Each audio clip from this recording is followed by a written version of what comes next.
বুধবার বিকেলে ব্রাহ্মণবাড়িয়া সদরে দারুল নাজাত মহিলা মাদ্রাসায় স্টিলের পাইপ দিয়ে কাপড় তুলতে গেলে বৈদ্যুতিক শর্ট সার্কিট হয়। সেখান থেকে সূত্রপাত হয় আগুনের।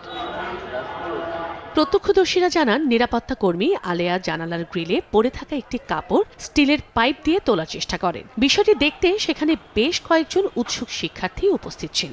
অসতর্কতায় পাইপটি বিদ্যুতের তারের সঙ্গে জড়িয়ে পড়ে। মুহূর্তে আগুন লেগে আলেয়া সহ 7 শিক্ষার্থী দগ্ধ হন। উন্নত চিকিৎসার জন্য তাদের রাজধানীর জাতীয় বার্ন ইনস্টিটিউটে পাঠানো হয়। কাপড়টা উঠানোর জন্য একটা SS5 দিয়ে কাপড়টা বাইর করার জন্য চেষ্টা করছিল। পরে এখানে শুনতে পারলাম যে বিদ্যুৎ স্ফোট হয়েছে আর কি। চিকিৎসক জানান, শিক্ষার্থীরা শঙ্কামুক্ত হলেও নিরাপত্তা কর্মী আলেয়ার অবস্থা গুরুতর। 4 জনকে আমরা অবজারভেশনে রেখেছি, 3 জনকে ভর্তি রেখেছি। তো 3 জনের মধ্যে আলিয়া নামের একজন রোগী আছে, 30 বছর বয়স। ওনার একটি হাত হয়তোবা ইলেকট্রিক যে তার ছিল তারের সাথে টাচ লেগে ব্যাপকভাবে ক্ষতিগ্রস্ত হয়। স্থানীয়দের অভিযোগ, মাদ্রাসার পাশে এমন অপরিকল্পিত বৈদ্যুতিক তারের কারণে এর আগেও দুর্ঘটনায় 2 জনের মৃত্যু হয়েছে। চন্দ্রা বিশ্বাস, ববি, সময় সংবাদ।